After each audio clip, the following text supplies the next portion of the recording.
Pertama, ini saya Kristen ya. LAI itu memang terlalu bajingan bagi saya, atau kurang pengetahuan atau kurang ilmu pengetahuan sehingga harus mendestruktif ilmu pengetahuan secara bersamaan. Jadi saya menemukan beberapa realitas bahwa sebetulnya umat Nasrani kalau menggunakan nama Allah itu sebetulnya adalah sesuatu yang keliru. Karena saya banyak referensi-referensi. Termasuk Al-Quran pun saya punya. Ini Al-Quran dalam bahasa Belanda saya punya. Dan nama Allah tidak diubah dalam bahasa Belanda. Artinya itu memang nama. Kemudian kita mau coba wadahi itu. Yuk kita diskusi secara sehat. Dan memang LAI itu agak keliru tuh. Dan saya sebagai Kristen mengakui itu. Kira-kira silakan. Ya, sudahlah, kembalikan saja kepada umat Islam. Memangnya kalau umat Nasrani tidak menggunakan kata Allah itu berarti tidak punya Tuhan. Kan begitu, karena dianggapnya kalau Allahnya hilang berarti tidak punya Tuhan. Itu kan sama saja seperti yang tadi sudah disampaikan Prof. Ali, bahwa umat Nasrani menjadikan Allah itu sebagai sebutan, yaitu pengganti sinonim dari kata Tuhan. Nah kalau hanya sinonim saja, pakailah kata yang tidak bermasalah. Akhirnya para murid mengakui bahwa Yesus adalah Allah. Gak ada yang namanya Tuhan itu Allah. Tuhan ya Tuhan, Allah ya Allah. Tuhan dengan Allah berbeda, tidak sama. Siapa Tuhan? Yesus Kristus. Siapa Allah? Bapa. Yesus ini pun adalah Theos, Yesus ini pun adalah Allah. Kemudian Alkitab ternyata salah Bapak Ibu sekalian. Ya, jika dogma dan doktrin gereja dibangun dari Alkitab yang tidak kanon dan tidak ineransi, bisa disimpulkan bahwa semua dogma dan doktrin yang dibangun di atas dasar Alkitab yang tidak kanon itu dan tidak ineransi itu, ya bisa jadi salah, betul nggak? Ya ampun Bu, jangan begitu dong Bu, saya dengar Bu. Kenapa aku tahu Ibu, dia pakai kerudung di tempat jatuhan itu.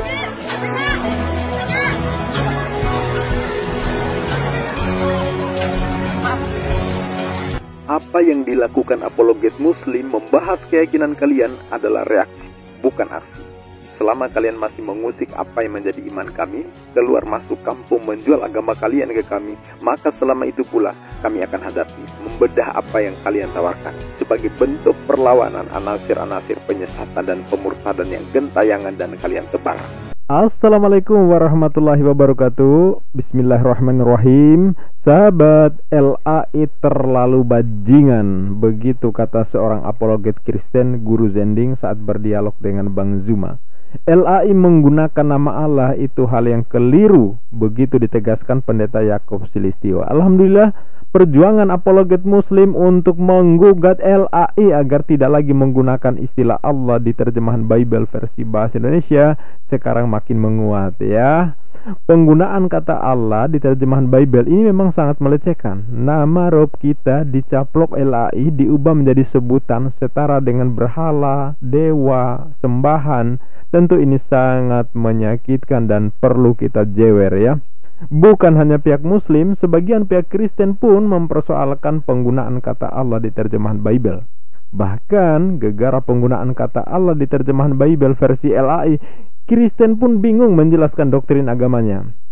Video ini menunjukkan betapa masalahnya dampak pencaplokan kata Allah dari kita muslim masuk terjemahan Bible versi LAI. Simak sampai selesai sahabat ya, sampaikan tanggapan di kolom komentar.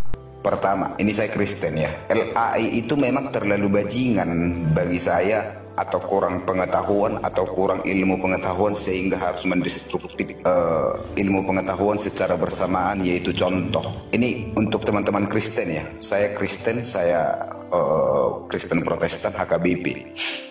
Ketika mendirikan satu nama antara Tuhan Allah, antara generic name dan generic name secara bersamaan, itu memang hal yang sangat keliru.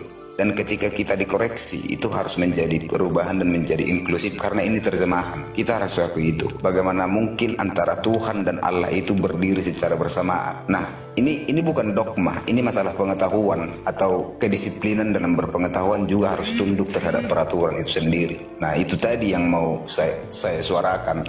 Yuk duduk bersama. Toh juga ini masalah terjemahan antara Tuhan dan Allah itu memang sudah jelas dalam problema itu. Jadi makanya saya berharap nanti dari tim Islam segera membuat utusan siapa kira-kira yang berkompeten Dan dari Kristen nanti saya coba cari atau jembatani siapa kira-kira nanti ahli di dalam contoh dalam linguistik atau mungkin dalam penulisan tata bahasa. Mungkin nanti sudah ada 3 orang. Mungkin dari Islam nanti saya cari dan nanti saya coba jembatani nanti bersama teman-teman di dalam kami itu ada forum namanya Aliansi Pemuda Batak, dan di situ semua tergabung Islam, Kristen, segala macam ramai, dan kita mau coba wadahi itu.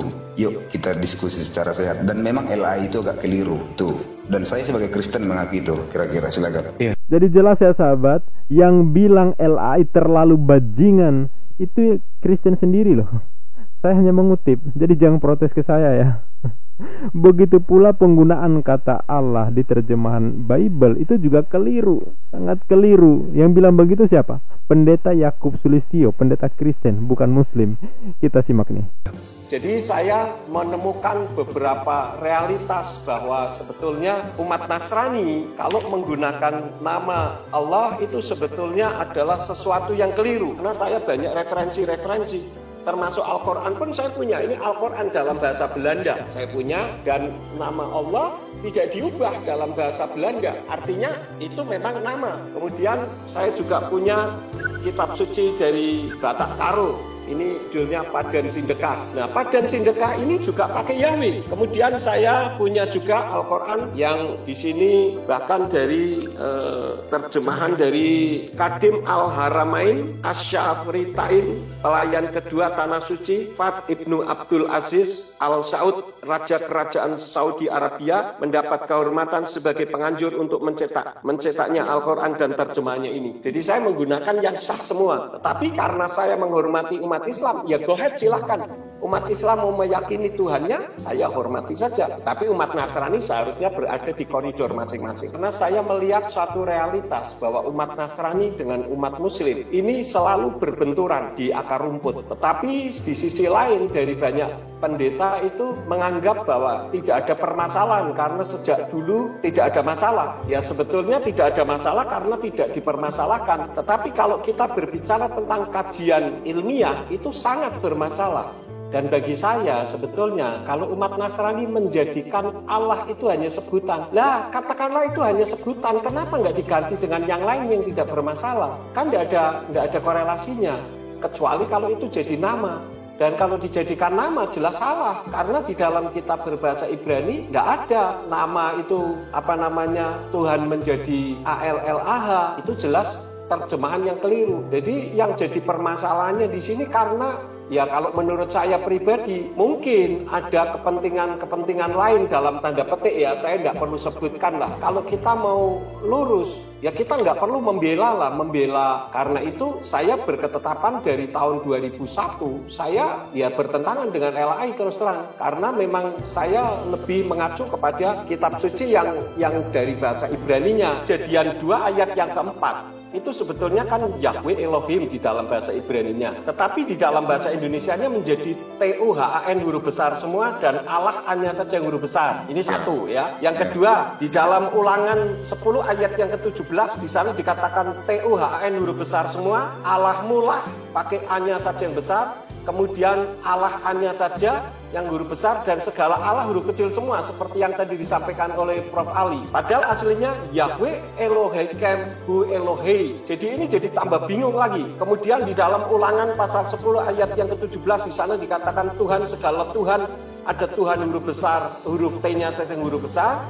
Kemudian Tuhan huruf kecil semua. Dan Allah hanya saja yang huruf besar. Padahal di dalam kata bahasa Ibraninya berbunyi Adonai Ha Adonim HL. Kemudian ada lagi yang dikatakan Tuhan Allah huruf besar semuanya. Tuhannya huruf besar, Allahnya huruf besar semua. Ini kan jadi bingung. Padahal aslinya Yahweh. Kemudian ada lagi yang Tuhan hanya T-nya saja yang huruf besar, Allah huruf besar semua. Jadi kalau saya membongkar satu persatu, kalau orang memang menggunakan kajian ilmiah, ini kepala bisa botak Pak. Sangat bermasalah. Makanya saya terus terang, ya saya katakan sebagai konklusinya ya, sudahlah kembalikan saja kepada umat Islam. Memangnya kalau umat Nasrani tidak menggunakan kata Allah itu berarti tidak punya Tuhan. Kan begitu, karena dianggapnya kalau Allahnya hilang berarti nggak punya Tuhan. Itu kan sama saja seperti yang tadi sudah disampaikan Prof. Ali, bahwa umat Nasrani menjadikan Allah itu sebagai sebutan, yaitu pengganti sinonim dari kata Tuhan. Nah kalau hanya sinonim saja, pakailah kata yang tidak bermasalah. Nah, berikut ini bukti kekacauan pengajaran para pemuka Kristen. Gara-gara kata Allah masuk di terjemahan Bible, pendeta dan jemaatnya bingung mengurai penjelasan. Seperti apa memahami soal Tuhan, soal Allah, ya. Beda pendeta, beda pula pengajarannya. Ini dia. Dia bangkit. Roh inilah kemudian yang memberi kesaksian lewat para murid, lewat pengajaran-pengajaran, pencerahan-pencerahan yang diberikan kepada murid. Akhirnya para murid mengakui bahwa Yesus adalah Allah. Kita ngomongin kekristenan ya ini, ada yang berkomentar Tuhan itu Allah. Tuhan itu Allah. Gak ada yang namanya Tuhan itu Allah. Tuhan ya Tuhan, Allah ya Allah. Tuhan dengan Allah berbeda, tidak sama. Siapa Tuhan? Yesus Kristus. Siapa Allah? Bapa. Theos menjadi Allah, lalu tanpa disadari Yesus dimasukkan di sini. Padahal tidak, ini Theos. Nanti di dalam ayat yang lain baru ada Tuhan kita Yesus Kristus. Terpujilah Allah, Bapa dari Tuhan kita Yesus Kristus. Baca, terpujilah Allah, Theos maksudnya, Bapa dari Tuhan Yesus Kristus. Jadi kalau kita membaca Alkitab menemukan kata Allah, asumsi kita itu Yesus termasuk di dalamnya. Tidak, ini Bapa. Yesus ini pun adalah Theos. Yesus ini pun adalah Allah.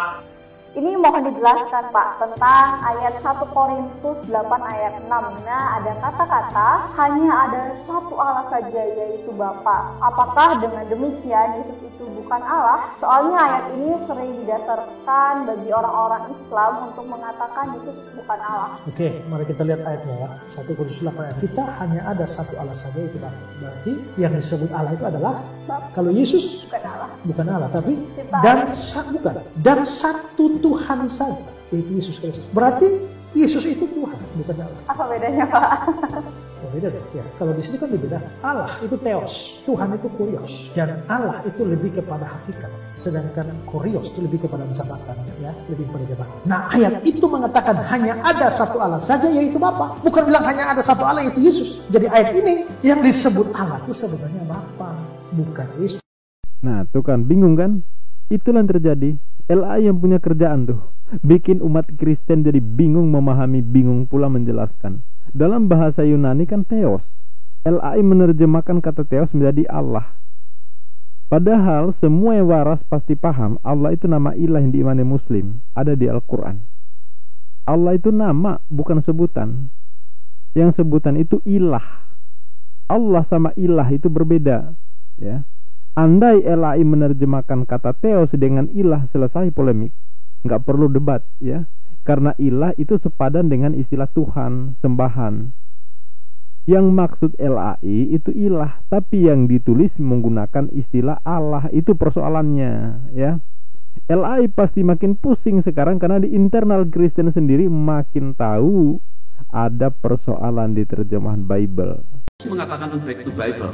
Tapi Bible yang mana? Kalau Bible-nya tidak kanon, Bapak Ibu sekalian, itu masalah besar. Kenapa? Karena orang Kristen itu sandaran nomor satunya, sentralnya adalah dari Alkitab. Mereka membaca Alkitab, mereka ingin mendapatkan suara Tuhan dari membaca Alkitab. Kemudian Alkitabnya ternyata salah-salah, Bapak Ibu sekalian. Yang kedua, jika dogma dan doktrin gereja dibangun dari Alkitab yang tidak kanon dan tidak ineransi, bisa disimpulkan bahwa semua dogma dan doktrin yang dibangun di atas dasar Alkitab yang tidak kanon itu dan tidak ineransi itu, ya, bisa jadi salah, betul nggak? Kalau Anda ingin membuat obat, resepnya saja sudah salah. Obatnya masa Anda mau berharap dia itu bisa betul, Bapak? Kalau Anda membangun doktrin, membangun dogma gereja, Anda khotbah setiap minggu di gereja, tapi ternyata ayat-ayat yang Anda baca itu harusnya tidak begitu. Berarti kita ini sedang memberitakan firman yang salah. Oleh sebab itu saya mengatakan, sepanjang kita menggunakan Alkitab yang tidak kanon, maka kekristenan berada dalam bahaya. Itu harus diselesaikan. Kalau tidak, nanti jadi masalah sepanjang hidup, bahkan setelah kita mati.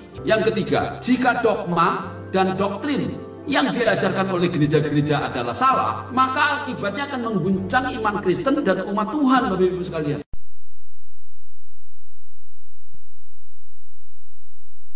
Jadi pakar Biblikos Pak Yonatan Purnomo hari-hari membongkar kesalahan terjemahan Bible versi LAI ini.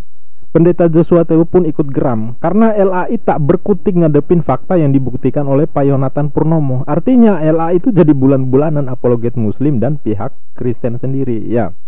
Jadi saudara Muslim, ini loh fenomena lucu yang terjadi di kalangan Oten ya. Mereka sibuk dengan segala cara dan tipu ya, merayu Muslim ya masuk agama mereka. Misionaris bertebaran, berkeliaran ya, keluar masuk kampung Muslim. Bahkan ada yang door to door ya, jualan nama Yesus. Kesaksian-kesaksian dusta, berbagai channel ngaku-ngaku murtadin, padahal tidak pernah Muslim mereka ya. Petantang-petenteng ngajak Muslim masuk rumah ibadah mereka, tapi mereka sendiri bingung dengan isi kitabnya. Ya, ini jadi paradoks ya. Coba, kalau ada misionaris tuh, coba tanyain gini ya sahabat ya. Kalau saya masuk Kristen, beritahu saya Bible versi mana yang direkom ke saya yang benar-benar kitab suci berisi firman Tuhan. Ya, saya yakin mereka bakal bingung atau kalau enggak auto kabur ya. Bingung. Karena Bible itu versinya beda-beda. Ya. Beda denom, beda pula versinya. Jumlah ayat dalam Bible versi Katolik itu beda dengan versi Protestan. Ya, itu baru jumlah ayatnya loh ya. Isinya pun beda-beda. Beda denom, beda pula isi kitabnya. Ya, ayatnya sama, doktrinnya lagi yang beda-beda. Jadi terhadap pribadi Yesus saja, Yesus yang menjadi tokoh sentral ya di agama Kristen misalnya, mereka beda-beda mengimaninya. Lebih 2000 tahun berlalu sampai detik ini mereka belum sepakat seperti apa mengimani Yesus. Padahal soal Tuhan itu kan hal yang sangat-sangat esensial dalam agama. Lah kalau ngitung jumlah Tuhannya aja belum clear, lah ngapain mereka ngajak-ngajak kita masuk ke ajaran mereka gitu loh.